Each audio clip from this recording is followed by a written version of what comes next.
یہ سوال کریں گے کہ اسلامی فلسفہ پیدا ہی کیوں ہوا؟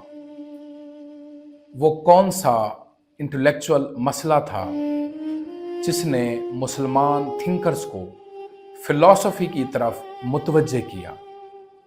کیا اسلامی فلسفہ دراصل گریک فلسفی کی عربک ٹرانسلیشن تھا؟ دیکھیے، اسلامک فلسفی کہتے ہی ہمارے ذہن میں عموماً چند نام آتے ہیں: الکندی، الفارابی، ابن سینا، الغزالی، ایوروس جس کو ابن رشد کہا جاتا ہے، سہروردی، ابن عربی اور ملا صدرہ۔ لیکن یہ سب ایک ہی چیز نہیں کر رہے تھے۔ یہیں پہلی انٹلیکچول ڈیفیکلٹی پیدا ہوتی ہے۔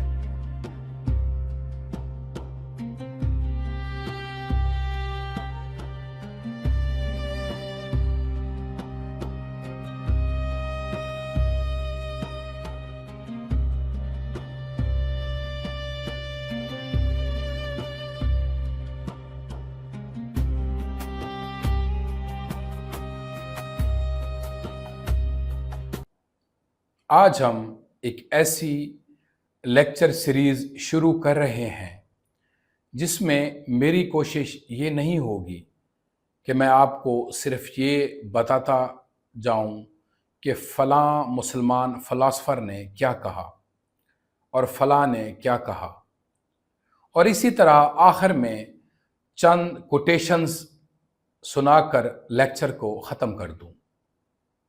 بالکل نہیں، ہم اس پورے سفر کو ایک مختلف طریقے سے دیکھیں گے۔ ہم یہ سوال کریں گے کہ اسلامی فلسفہ پیدا ہی کیوں ہوا؟ وہ کون سا انٹلیکچول مسئلہ تھا جس نے مسلمان تھنکرز کو فلسفی کی طرف متوجہ کیا؟ کیا اسلامی فلسفہ دراصل گریک فلسفی کی عربک ٹرانسلیشن تھا؟ کیا مسلمان فلاسفرز صرف پلیٹو اور ایرسٹوٹل کو پڑھ کر ان کے آئیڈیاز کو اسلامی زبان میں بیان کر رہے تھے، یا پھر انہوں نے انہیریٹڈ فلسفی کو بدل کر ایک ایسا سسٹم بنایا جو اپنی ایک الگ انٹلیکچول آئیڈینٹی رکھتا تھا؟ اور اس سے بھی بڑا سوال، کیا اسلامک فلسفی واقعی کوئی ڈسٹنکٹ فلسفی ہے، یا یہ صرف مختلف فلسفیکل آئیڈیاز کا ایک تاریخی مجموعہ ہے جو مسلم سوسائٹیز میں پیدا ہوا؟ یہ ہمارا پہلا سوال ہے، اور میں چاہتا ہوں کہ آج ہم جلدی نہ کریں۔ اگر ہم نے شروع ہی میں یہ طے کر لیا کہ اسلامک فلسفی کا مطلب صرف مسلم فلاسفرز نے جو فلسفی کی ہے، تو ہم بہت جلد ایک بہت بڑی غلطی کر بیٹھیں گے۔ دیکھیے، اسلامک فلسفی کہتے ہی ہمارے ذہن میں عموماً چند نام آتے ہیں: الکندی، الفارابی، ابن سینا، الغزالی، ایوروس جس کو ابن رشد کہا جاتا ہے، سہروردی، ابن عربی اور ملا صدرہ۔ لیکن یہ سب ایک ہی چیز نہیں کر رہے تھے۔ یہیں پہلی انٹلیکچول ڈیفیکلٹی پیدا ہوتی ہے۔ مثلاً فلسفہ ایک مخصوص فلسفیکل ٹریڈیشن ہے، لیکن کلام یعنی علم کلام بھی ریشنل آرگومنٹ استعمال کرتا ہے، مگر اس کا مقصد اور میتھڈالوجی مختلف ہے۔ اسی طرح پھر صوفیزم ہے، جس میں وجود، نفس، حقیقت، معرفت، خدا اور انسان کے بارے میں انتہائی گہری میٹا فزیکل ڈسکشن پیدا ہوتی ہے۔ تو کیا ہر کلامی تھنکر فلاسفر ہے؟ کیا ہر صوفی میٹا فزیشین ہے؟ کیا ہر میٹا فزیشین فلاسفر ہے؟ اور کیا ہر مسلم فلاسفر لازماً اسلامک فلسفی ہی کر رہا تھا؟ یہ ڈسٹنکشن ہمیں پوری لیکچر سیریز میں بار بار یاد رکھنی ہوگی۔ اب ایک اور مسئلہ ہے، جب ہم کہتے ہیں اسلامک فلسفی تو اسلامک سے ہماری مراد کیا ہے؟ کیا اس کا مطلب یہ ہے وہ فلسفی جو قرآن حکیم سے براہ راست نکالی گئی ہو؟ اگر ایسا ہے تو پھر الفارابی کی فلسفی کو ہم کیسے سمجھیں گے؟ ابن سینا کی میٹا فزکس کو ہم کیسے سمجھیں گے؟ کیونکہ ان میں ایرسٹوٹل اور نیو پلاٹونک ٹریڈیشن کے اثرات واضح ہیں۔ یا پھر اسلامک فلسفی کا مطلب یہ ہے کہ وہ فلسفی جو مسلمانوں نے کی؟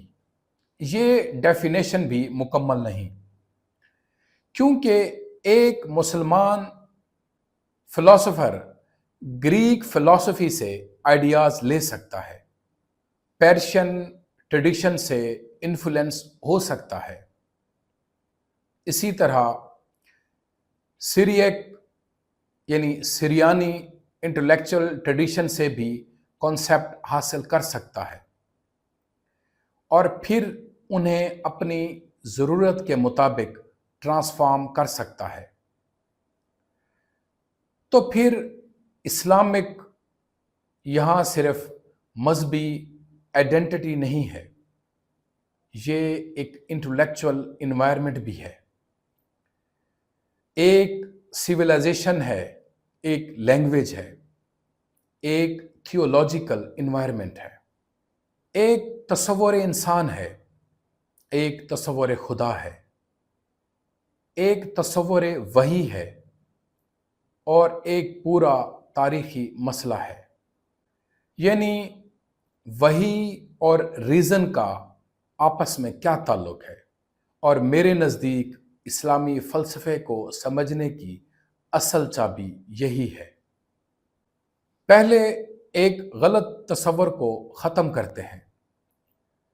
کبھی کبھی تاریخ اس طرح بیان کی جاتی ہے کہ یونان میں پلیٹو اور ایرسٹوٹل تھے، پھر کافی عرصے بعد مسلمانوں نے ان کی بکس ٹرانسلیٹ کی اور پھر اسلامک فلسفی پیدا ہوئی۔ یہ کہانی بہت سادہ ہے اور اسی لیے خطرناک بھی ہے، کیونکہ انٹلیکچوئل ہسٹری کبھی اتنی سیدھی لاکیر یا سیدھی لائن میں نہیں چلتی۔ گریک فلسفی جب اسلامک ورلڈ میں پہنچی تو وہ ایک انٹلیکچوئل ویکیوم میں نہیں پہنچی تھی، وہ ایک ایسی دنیا میں پہنچی تھی جہاں پہلے سے تھیولوجی کے بڑے سوالات زیر بحث تھے۔ مثال کے طور پر خدا کی صفات کیا ہے؟ کلام الہی کی نیچر کیا ہے؟ انسان فری ہے یا مجبور ہے؟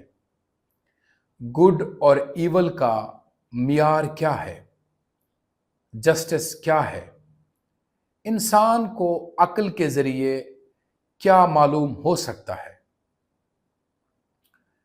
خدا کی ذات کے بارے میں انسان کیا جان سکتا ہے؟ اور یہاں ایک بہت اہم بات یہ ہے، یہ سوالات گریک فلسفی کے آنے سے پہلے بھی موجود تھے۔ یعنی فلسفی نے یہ سوالات پیدا نہیں کیے، بلکہ فلسفی نے ان میں سے بہت سے سوالات کو ایک نئی کنسیپچول ویکیبلری فراہم کی، ایک نئی تصوراتی ڈکشنری فراہم کی، اور یہ فرق بہت اہم ہے۔ اب ذرا قرآن اور فلسفیانہ سوال کی طرف آتے ہیں۔ ہمیں یہ نہیں کہنا چاہیے کہ قرآن حکیم ایک فلسفیکل ٹیکسٹ بک ہے، یہ درست نہیں ہوگا۔ قرآن حکیم کا مقصد پلیٹو کی طرح فلسفیکل سسٹم بنانا نہیں ہے، لیکن قرآن حکیم میں ایسے بنیادی سوالات اور کانسیپٹس ضرور موجود ہیں جنہوں نے بعد کے مسلم انٹلیکچول ٹریڈیشن یا بعد کی مسلم انٹلیکچول تھاٹ کے لیے ایک گہرا انوائرمنٹ پیدا کیا۔ مثلا وجود، خلق، علم، عقل، نفس، روح، آسمان و زمین، زمان و مکان، موت، قیامت، انسان کی ذمہ داری، خدا کی قدرت، خدا کی حکمت، عدل، ہدایت، اور سب سے بڑھ کر انسان اور حقیقت کا تعلق۔ قرآن حکیم بار بار انسان کو سوچنے، غور کرنے، دیکھنے، سمجھنے اور سائنس پر، نشانیوں پر ریفلیکٹ کرنے کی دعوت دیتا ہے۔ لیکن یہاں ہمیں محتاط رہنا ہوگا۔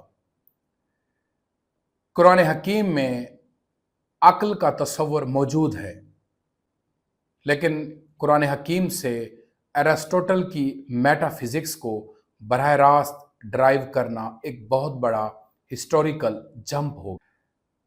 اب اگر گریک فلسفی ابھی پوری قوت سے نہیں آئی تھی تو مسلمانوں کے درمیان ریشنل انٹلیکچول ڈیبیٹ شروع کیسے ہوئی؟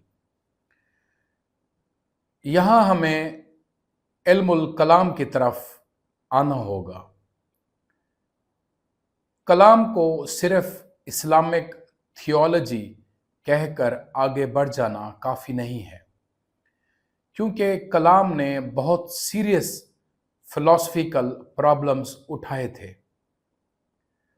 مثلا کائنات حادث ہے یا قدیم؟ خدا کی صفات کو کیسے سمجھا جائے؟ کیا خدا کی صفات ذات سے الگ ہے؟ کیا انسان اپنے ایکشنز میں آزاد ہے؟ اگر خدا اومنیپوٹنٹ ہے تو انسانی رسپانسبلٹی کیسے ممکن ہے؟ اگر خدا پرفیکٹلی جسٹ ہے تو ایول اور سفرنگ کا مسئلہ کیسے سمجھا جائے؟ کیا عقل گڈ اینڈ ایول کو انڈیپینڈنٹلی پہچان سکتی ہے؟ کیا خدا کے بارے میں ریشنل ڈیمانسٹریشن ممکن ہے؟ یہ سوالات دیکھیے، یہ تھیولوجی کے یعنی مذہب کے سوالات ضرور ہیں، لیکن ان میں میٹا فزکس، ایپسٹمولوجی اور ایتھکس سب شامل ہیں۔ اسی لیے جب ہم اسلامی یا اسلامک فلسفی کی تاریخ پڑھیں گے تو کلام کو اگنور نہیں کر سکتے۔ اب یہاں ہمیں متزلہ کی طرف دیکھنا ہوگا۔ میں ابھی اس پوری اسکول یا مکتب فکر کی جو تھاٹ ہے اس پر تفصیل سے بات نہیں کروں گا، کیونکہ اس کے لیے ایک علیحدہ لیکچر مناسب ہوگا۔ لیکن آج ایک چیز سمجھ لیجئے، متزلہ نے ریزن کو اسلامی انٹلیکچول ڈسکورس میں ایک بہت اہم مقام دیا۔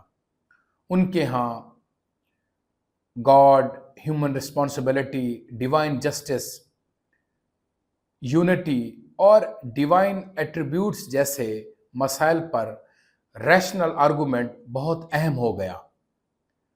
مثلاً اگر انسان کو مورل رسپانسبلٹی دینی ہے تو پھر کیا انسان کے ایکشنز کمپلیٹلی پری ڈٹرمنڈ ہو سکتے ہیں؟ اگر انسان اپنے عمل کے لیے ذمہ دار ہے تو اس میں کسی نہ کسی درجے کی ایجنسی ضرور ہونی چاہیے۔ اب یہ صرف مذہبی سوال نہیں رہا، یہ فری ول کا مسئلہ بن گیا۔ اب ہم اس ہسٹوریکل ٹرانسفارمیشن کی طرف آتے ہیں جسے عام طور پر ٹرانسلیشن موومنٹ کہا جاتا ہے۔ عباسی دور میں سائنٹیفک، گریک، فلاسفیکل اور میڈیکل ٹیکسٹس کا عربک میں ترجمہ ہوا، یعنی ٹرانسلیشن ہوئی۔ لیکن ایک بات بہت اہم ہے، گریک تھاٹ عربک ورلڈ میں صرف ایک دروازے سے داخل نہیں ہوئی۔ یہ انٹلیکچول ٹرانسمیشن کئی لیئرز سے گزری۔ گریک ٹیکسٹ کے ساتھ سیریک کرسچن انٹلیکچول ٹریڈیشن کا کردار بھی بہت اہم تھا، جس کو سریانی مسیح ٹریڈیشن کہا جاتا ہے۔ مختلف اسکالرز، ٹرانسلیٹرز اور انٹلیکچول کمیونٹیز نے اس ٹرانسمیشن میں اہم کردار ادا کیا۔ اور یہاں ایک فیسینیٹنگ بات ہے، ایک سویلائزیشن دوسری سویلائزیشن سے صرف بکس نہیں لیتی، وہ کانسیپٹس بھی ٹرانسلیٹ کرتی ہے، اور کانسیپٹس کی ٹرانسلیشن لفظوں کی ٹرانسلیشن نہیں ہوتی، یہ ایک انٹلیکچول ٹرانسفارمیشن ہوتی ہے۔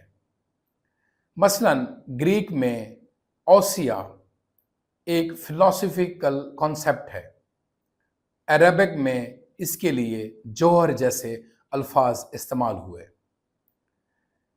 اسی طرح substance, being, existence, essence, cause, form, matter, potentiality, actuality جیسے کنسیپٹس کے لیے عربک ویکیبلری تیار ہوئی۔ اور جب لینگویج بدلتی ہے تو کبھی کبھی کانسیپٹ بھی بدل جاتا ہے۔ یہی وجہ ہے کہ ہمیں یہ نہیں کہنا چاہیے کہ عربز نے ایرسٹوٹل ٹرانسلیٹ کیا therefore they become Aristotelians۔ ایسی بات نہیں ہے۔ ترجمہ ایک سٹارٹنگ پوائنٹ تھا، ٹرانسلیشن ایک بگننگ تھی، اصل فلسفی اس کے بعد شروع ہوئی۔ اور پھر ہمارے سامنے الکندی آتے ہیں، انہیں اکثر first philosopher of the Arabic world کہا جاتا ہے۔ لیکن یہاں ایک دلچسپ سوال اٹھتا ہے، کیا الکندی صرف گریک فلسفی کے ٹرانسلیٹر اور ٹرانسمیٹر تھے، یا انہوں نے ایک حقیقی فلسفیکل پروجیکٹ شروع کیا؟ یہ سوال ہم اگلے لیکچرز میں ڈیٹیل سے دیکھیں گے، لیکن آج کے لیے اتنا سمجھ لیں کہ الکندی کے ہاں ایک بنیادی پروجیکٹ نظر آتا ہے، حقیقت کو عقل کے ذریعے سمجھنا اور فلسفی کو ٹروتھ کی تلاش کے طور پر دیکھنا۔ یہاں ایک بہت اہم پرنسپل پیدا ہوتا ہے۔ اگر ٹروتھ حقیقت ہے تو وہ صرف اس لیے فالس نہیں ہو سکتی کہ اسے کسی دوسری سیویلائزیشن نے، دوسری تہذیب نے ڈسکور کیا تھا۔ یعنی نالج کا کوئی نیشنل پاسپورٹ نہیں ہوتا۔ اگر کوئی حقیقت گریک فلاسفر نے ڈسکور کی ہے تو ایک مسلم تھنکر اسے اس لیے ریجیکٹ نہیں کرے گا کہ وہ گریک ہے، بلکہ وہ پوچھے گا کیا یہ درست ہے؟ یہ ایٹیچیوڈ اسلامک انٹلیکچوئل ہسٹری کے لیے انتہائی ضروری ہے۔ لیکن اب مسئلہ پیدا ہوتا ہے، تصور کریں کہ آپ کے پاس ایک طرف قرآن حکیم ہے، حدیث کی ٹریڈیشن ہے، علم الکلام ہے، دینی علوم ہے، اور دوسری طرف پلیٹو، ایرسٹوٹل، پلوٹینیس اور دوسرے گریک تھنکرز کی فلسفی ہے۔ تو سوال پیدا ہوگا، کیا دونوں ایک دوسرے سے کمپیٹیبل ہیں؟ اور اگر کمپیٹیبل ہیں تو کس حد تک؟ مثلا ایرسٹوٹل کی کاسمولوجی اور اسلامک کنسپشن آف کریشن میں کیا ریلیشن شپ ہے؟ اگر ایرسٹوٹل کی یونیورس کے بارے میں کنسپشن مختلف ہے تو اسے کیسے ڈیل کیا جائے؟ گاڈ کو کیسے سمجھا جائے؟ کیا گاڈ صرف فرسٹ کاز ہے یا گاڈ پرسنل ہے؟ کیا گاڈ کو فلاسفر صرف میٹا فزیکل پرنسپل کے طور پر دیکھ رہا ہے یا پروفیسی، ورشپ، وحی اور موریلٹی بھی فلاسفیکل پکچر کا حصہ ہیں؟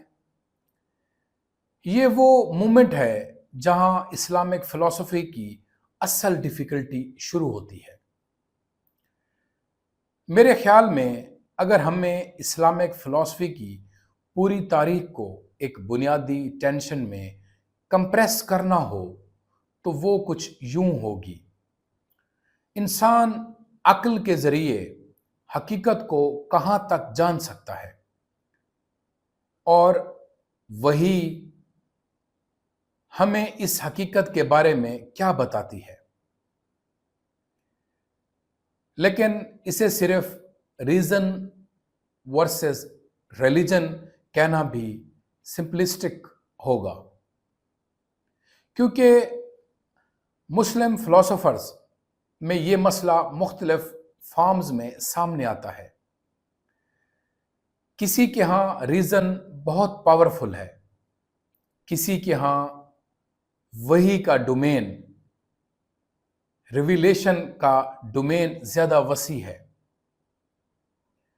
کسی کے ہاں دونوں الٹیمیٹلی ایک ہی ٹروتھ کی مختلف سطحیں ہیں، کسی کے ہاں فلاسفیکل ڈیمانسٹریشن صرف ایلیٹ انٹلیکچوئل کے لیے ہے، جبکہ عام انسان کے لیے سمبولک یا ریلیجس لینگویج زیادہ مناسب ہے۔ اور یہاں ہمیں بعد میں الفارابی اور ابن سینا کے ساتھ بہت گہرائی میں جانا پڑے گا۔ الفارابی کے ہاں فلسفی صرف میٹا فزکس نہیں، وہ knowledge, logic, politics, religion, society, happiness اور ہیومن پرفیکشن کو ایک لارجر سسٹم میں رکھنے کی کوشش کرتا ہے۔ یہاں ہمیں پہلی مرتبہ بہت واضح فلاسفیکل آرکیٹیکچر دکھائی دیتا ہے، اور یہی وہ مقام ہے جہاں ہمیں پوچھنا ہوگا، آخر الفارابی کا فلاسفیکل سسٹم کس چیز پر کھڑا ہے؟ اور پھر ابن سینا آتے ہیں۔ اگر آپ مجھ سے پوچھیں کہ اسلامک فلسفی کی ہسٹری میں ایک ایسا تھنکر کون ہے جس کے پاس میٹا فزیکل آرکیٹیکچر اپنی انتہائی طاقتور شکل میں سامنے آتا ہے، تو ابن سینا یقیناً ان میں سے ایک ہیں۔ لیکن ہم یہ نہیں کہیں گے ابن سینا واز اے گریٹ فلاسفر، یہ کافی نہیں۔ ہم پوچھیں گے ابن سینا نے ایگزسٹنس کو کیسے سمجھا، ایسنس اور ایگزسٹنس میں کیا ڈسٹنکشن ہے، نیسیسری بینگ کیا ہے، کنٹینجنٹ بینگ کیا ہے، اور اگر تمام کنٹینجنٹ تھنگس ڈیپینڈنٹ ہیں تو الٹیمیٹ ایکسپلینیشن کہاں جائے گی؟ یہاں سے ابن سینا کا پورا میٹا فزیکل سسٹم کھلنا شروع ہوتا ہے۔ اور پھر ایک اور حیرت انگیز چیز، کیا ابن سینا کا گاڈ صرف ایرسٹوٹل کا ان مووڈ موور ہے؟ اگر نہیں تو فرق کہاں ہے؟ اور اگر ابن سینا نے گریک فلسفی استعمال کی تو اس نے اسے ٹرانسفارم کیسے کیا؟ یہ وہ کوشچنز ہیں جو ہم بعد میں تفصیل سے دیکھیں گے۔ پھر الغزالی آتے ہیں۔ ایک بہت عام سی کہانی سنائی جاتی ہے، مسلم فلاسفرز آئے، انہوں نے گریک فلسفی قبول کی، پھر الغزالی آئے اور انہوں نے فلسفی کو ڈسٹرائے کر دیا۔ میں چاہوں گا کہ آپ اس سٹوری کو، اس کہانی کو ابھی بھول جائیں، کیونکہ حقیقت اس سے کہیں زیادہ انٹرسٹنگ ہے۔ الغزالی خود انتہائی سوفیسٹیکیٹڈ انٹلیکچوئل تھنکر تھے۔ انہوں نے فلاسفرز کے آرگومنٹ کو سرفیس لیول پر نہیں پڑھا،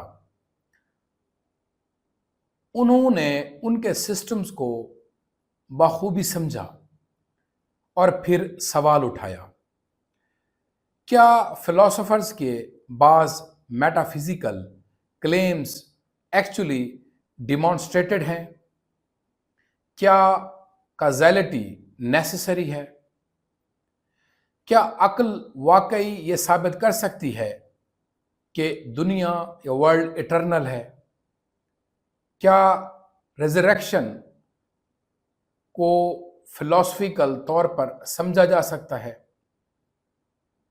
کیا گاڈ کے نالج کی کوئی فلاسفیکل کنسیپشن دی جا سکتی ہے؟ یہاں الغزالی کا پروجیکٹ صرف فلسفی کے خلاف ہونا نہیں ہے، بلکہ وہ ایک ایپسٹمولوجیکل کویسچن بھی اٹھا رہے ہیں۔ آپ جس سرٹینٹی کا دعویٰ کر رہے ہیں، وہ سرٹینٹی آپ نے حاصل کیسے کی؟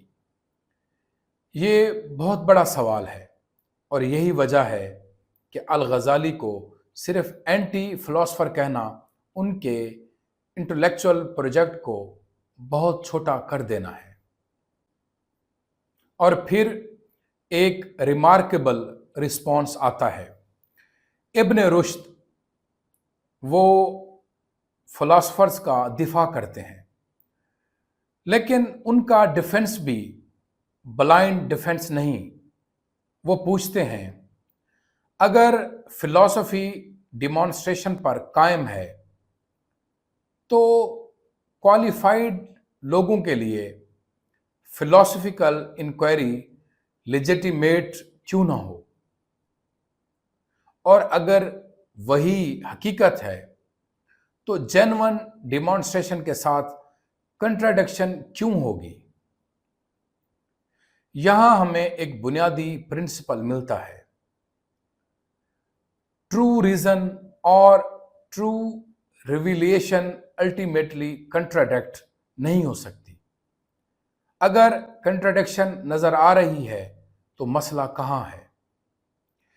کیا ریزننگ غلط ہے یا انٹرپریٹیشن غلط ہے؟ یہ سوال آج بھی زندہ ہے۔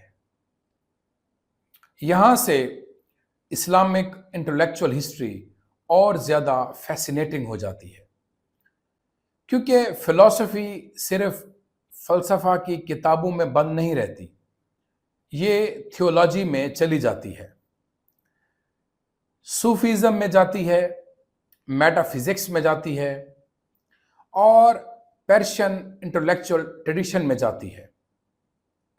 اسی طرح بعد میں سہروردی اور ملا صدرہ جیسے تھنکرز کے ہاں ایگزسٹنس، نالج، ایلومینیشن، کانشیسنس اور ریالٹی کے مسائل ایک نئی شکل اختیار کرتے ہیں۔ ابن عربی کا کیس تو اور بھی فیسینیٹنگ ہے۔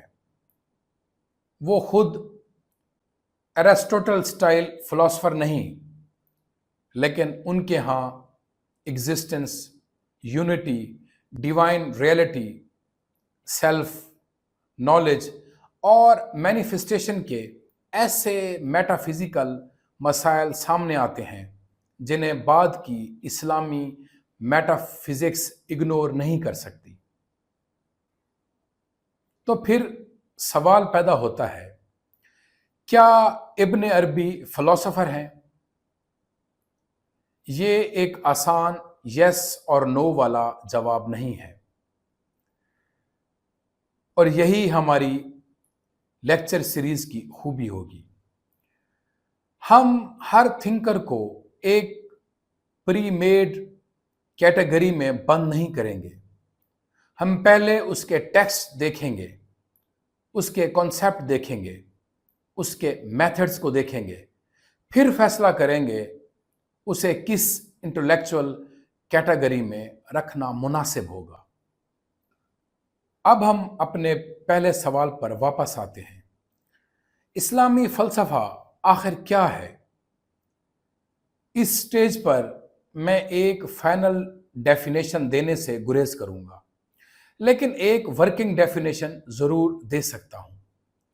اسلامک فلسفی کو ہم ایک ایسے وسیع انٹلیکچوئل ٹریڈیشن کے طور پر دیکھ سکتے ہیں جس میں اسلامی تہذیب کے اندر existence, reality, nature, God, soul, knowledge, ethics, politics, انسان اور وہی جیسے بنیادی سوالات پر ریشنل اور فلسفیکل ریفلیکشن پیدا ہوا ہے، اور جس نے گریک، مسٹیکل، تھیولوجیکل، پرشین اور دیگر انٹلیکچوئل ریسورسز کو مختلف طریقوں سے ایبزارو، ٹرانسفارم اور سم ٹائمز ریجیکٹ کیا۔ لیکن یاد رکھیے، یہ ڈیفینیشن ڈیلیبریٹلی اوپن ہے، کیونکہ اگر ہم پہلے ہی طے کر لیں کہ اسلامک فلسفی صرف ابن سینا ہے تو ہم کلام کو مس کر دیں گے، اور اگر ہم کلام کو یعنی علم الکلام کو اگر اسلامک فلسفی سمجھیں گے تو ہم فلسفہ مس کر دیں گے، اور اگر فلسفی کو دیکھیں گے تو سہروردی، ابن عربی اور ملا صدرہ کے بڑے میٹا فزیکل ڈیولپمنٹس ہمارے سامنے مکمل طور پر واضح نہیں آئیں گے، اور اگر صرف کلاسیکل پیریڈ دیکھیں گے تو ماڈرن اسلامک فلسفی غائب ہو جائے گی۔ لیکن ایک اور سوال ہے، کیا یہ واقعی اسلامک ہے؟ یہ شاید پوری لیکچر سیریز کا سب سے مشکل سوال ہوگا۔ اگر ابن سینا ایرسٹوٹل سے متاثر ہے تو ابن سینا کی فلسفی اسلام میں کیسے ہوئی؟ اگر الفارابی پلیٹو اور ایرسٹوٹل دونوں سے متاثر ہے تو ان کی اوریجنیلٹی کہاں ہے؟ اگر سہروردی اینشینٹ پیرشین وزڈم سے متاثر ہیں تو ان کا سسٹم کہاں سے آتا ہے؟ اگر ملا صدرہ، ابن عربی، ابن سینا، سہروردی اور تھیولوجی سب کو سنتھیسس کرتے ہیں تو کیا سنتھیسس بھی اوریجنیلٹی ہے؟ میرا جواب یہ ہوگا بالکل ہو سکتی ہے، کیونکہ اوریجنیلٹی کا مطلب یہ نہیں کہ آپ نے دنیا کی تاریخ میں پہلی مرتبہ کوئی آئیڈیا سوچا۔ بہت کم بڑے فلاسفرز ایسا کرتے ہیں۔ اوریجنیلٹی کبھی کبھی اس میں ہوتی ہے کہ آپ پرانے کانسیپٹس کو ایک ایسے نئے سسٹم میں رکھ دیں جس میں ان کا میننگ ہی ٹرانسفارم ہو جائے۔ ایک فلاسفر پرانی چیزوں کو لیتا ہے لیکن ان کے درمیان ایک نیا ریلیشن شپ قائم کر دیتا ہے۔ یہ بھی فلاسفیکل کریٹیوٹی ہے۔ اور یہاں میں ایک اصول طے کرنا چاہتا ہوں۔ اس سیریز میں ہم کسی فلاسفر کو صرف اس لیے صحیح نہیں مانیں گے کہ وہ مسلم تھا، اور کسی فلاسفر کو صرف اس لیے غلط نہیں کہیں گے کہ وہ گریک انفلوئنس رکھتا تھا۔ اسی طرح ہم کسی تھنکر کو صرف اس لیے عظیم نہیں کہیں گے کہ سینچریز سے لوگ اسے عظیم کہتے آئے ہیں۔ ہم آرگومنٹس دیکھیں گے، ہم کانسیپٹس دیکھیں گے اور ہم ایویڈنس دیکھیں گے۔ ہم پوچھیں گے کیا یہ آرگومنٹ لاجیکلی سٹینڈ کرتا ہے، اور اگر نہیں کرتا تو مسئلہ کہاں ہے؟ یہ فلسفی کا بنیادی مزاج ہے۔ میرے نزدیک اسلامک فلسفی کی اصل دلچسپی صرف اس میں نہیں کہ اس نے پلیٹو اور ایرسٹوٹل سے کیا لیا۔ اس کی اصل دلچسپی یہ ہے کہ ایک ایسی تہذیب جس کے انٹلیکچول سینٹر میں ریولیشن یعنی وہی موجود تھی، اس نے ریشنل انکوائری کے مسئلے کو کس طرح ایکسپیرئنس کیا۔ یہ سوال بہت بڑا ہے کیونکہ یہاں انسان کے سامنے دو پاسبلٹیز ہیں۔ ایک طرف عقل کہتی ہے میں سوال پوچھوں گی یا پوچھوں گا، دوسری طرف ریولیشن یعنی وحی کہتی ہے یہاں تمہیں نالج کا ایک ایسا سورس دیا گیا ہے جو صرف انسانی ریزننگ سے حاصل نہیں ہوتا۔ تو انسان کیا کرے؟ کیا عقل کو خاموش کر دے یا ریولیشن کو یعنی وحی کو عقل کے مطابق ری انٹرپریٹ کرے، یا دونوں کے درمیان کوئی ایسا ریلیشن شپ تلاش کرے جہاں دونوں اپنی اپنی ڈومین میں میننگ فل رہیں؟ اسلامک انٹلیکچول ہسٹری دراصل انہی پاسبلٹیز کے ساتھ ایک طویل ایکسپیریمنٹ ہے، اور ہر تھنکر اس ایکسپیریمنٹ کا ایک مختلف آنسر دیتا ہے۔ لیکن کیا اسلامک فلسفی ختم ہو گئی؟ یہ بھی ایک بہت بڑا متھ ہے۔ اکثر ویسٹرن انٹلیکچول ہسٹری کے بعض سمپلیفائڈ نیریٹیوز میں ایسا لگتا ہے کہ ابن رشد کے بعد اسلامک فلسفی تقریباً ختم ہو گئی، لیکن یہ پکچر درست نہیں ہے۔ اسلامک فلسفیکل ٹریڈیشن مختلف علاقوں اور مختلف فارمز میں زندہ رہیں۔ خصوصاً پیرشین انٹلیکچول ورلڈ میں فلسفیکل تھاٹ نے نئی زندگی پائی۔ ابن عربی، سہروردی کی میٹا فزیکل ریسیپشن ملا صدرہ اور ان کے بعد کے کمنٹیٹرز ہمیں بتاتے ہیں کہ فلسفیکل ایکٹیویٹی ختم نہیں ہوئی تھی، بلکہ اس کی شکل بدل رہی تھی۔ یہاں ایک بہت اہم ہسٹوریکل لیسن ہے۔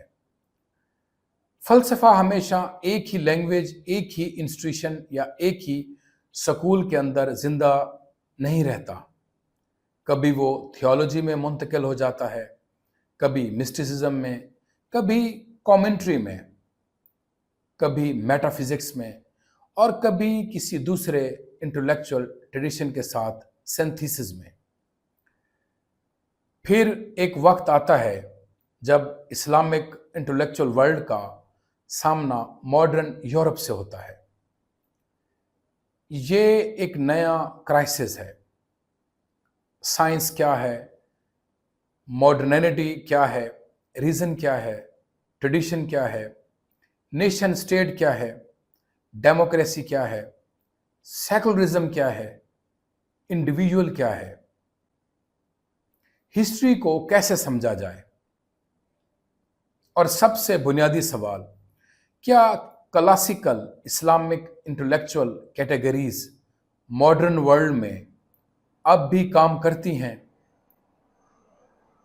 یہیں سے ہمیں ماڈرن اسلامک تھنکرز کی طرف جانا پڑے گا، اور یہاں علامہ محمد اقبال جیسے تھنکرز بہت اہم ہو جاتے ہیں، کیونکہ اقبال کے سامنے صرف مسئلہ یہ نہیں تھا کہ وہ اسلامک فلسفی ایکسپلین کریں، ان کے سامنے مسئلہ یہ تھا کہ ایک زندہ اسلامی انٹلیکچوئل ورلڈ ویو ماڈرن اور سائنٹیفک فلسفیکل کانشسنس کے ساتھ کیسے ڈائلاگ کر سکتا ہے، اور یہی ہماری سیریز کے آخری حصوں میں آئے گا۔ تو آج ہم نے کیا حاصل کیا؟ آج ہم نے کوئی بڑا فلسفیکل سسٹم ڈیٹیل میں نہیں پڑھا، اور یہ جان بوجھ کر تھا، کیونکہ میں نہیں چاہتا کہ ہم پہلے ہی لیکچر میں الکندی، الفارابی، ابن سینا، غزالی، ابن رشد سب کے نام یاد کر کے یہ سمجھ لیں کہ ہم نے اسلامک فلسفی سمجھ لی ہے۔ ہم نے آج صرف زمین تیار کی ہے، جس طرح ایک کسان زمین تیار کرتا ہے، بیج بوتا ہے، پھر پھل نکلتا ہے۔ چنانچہ ہم نے آج صرف ایک زمین تیار کی ہے۔ ہم نے یہ سمجھنے کی کوشش کی ہے کہ اسلامک فلسفی ایک سنگل سکول نہیں، یہ ایک ہسٹوریکل کنورسیشن ہے۔ اس کنورسیشن میں مختلف وائسز ہیں، مختلف آوازیں ہیں،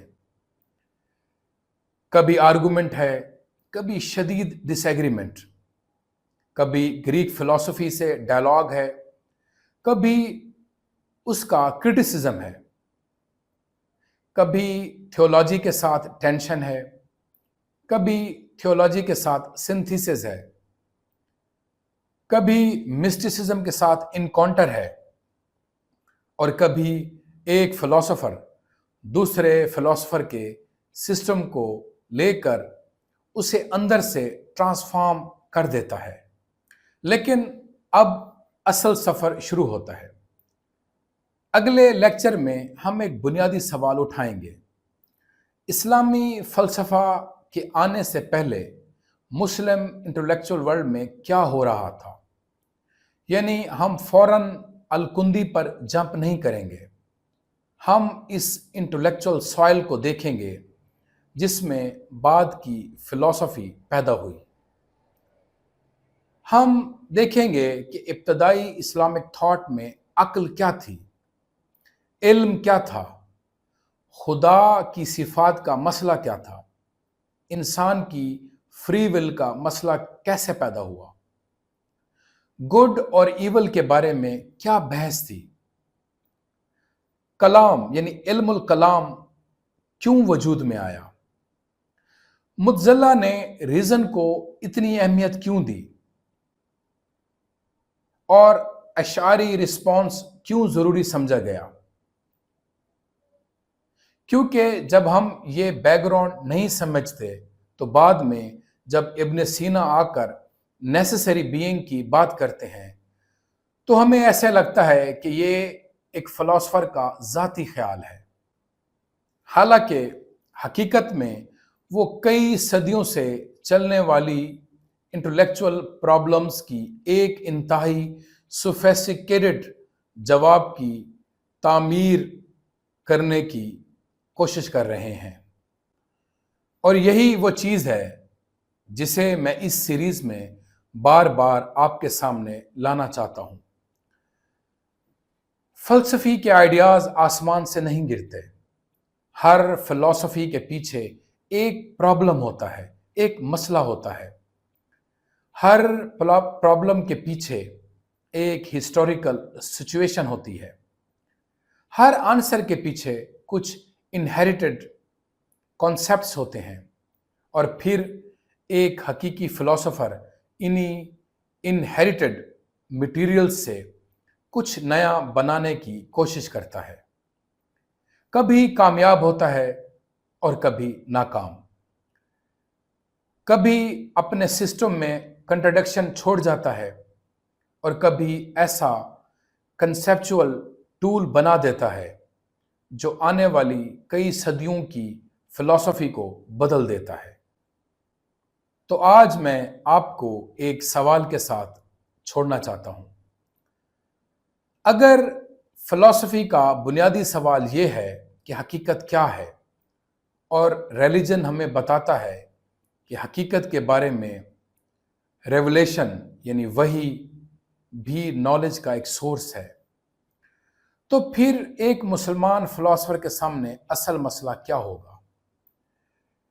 کیا وہ صرف یہ پوچھے گا میں خدا کو کیسے پروو کروں، یا اس سے پہلے ایک زیادہ بنیادی سوال پوچھے گا، میں جانتا کیسے ہوں کہ کوئی چیز حقیقت ہے؟ اور اگر ہمیں نالج کا مسئلہ حل نہ ہوا تو میٹا فزکس کی سرٹینٹی کہاں سے آئے گی؟ یہیں سے ہماری اگلی بحث شروع ہوگی، کیونکہ اسلامک فلسفی کی کہانی صرف خدا کے وجود کی پروف کی کہانی نہیں، یہ نالج، ریزن، ریویلیشن، ایگزسٹنس اور انسان کی اپنی انٹلیکچول لمٹس کی کہانی بھی ہے، اور شاید یہی وہ مقام ہے جہاں ہمیں سمجھ آنا شروع ہوگا کہ اسلامک فلسفہ صرف ماضی کی ایک ایکڈیمک کیوریاسٹی نہیں تھا، یہ انسان کے ایک بہت پرانے سوال کا مسلسل جواب تلاش کرنے کی کوشش تھا۔ ہم حقیقت کو آخر جانتے کیسے ہیں؟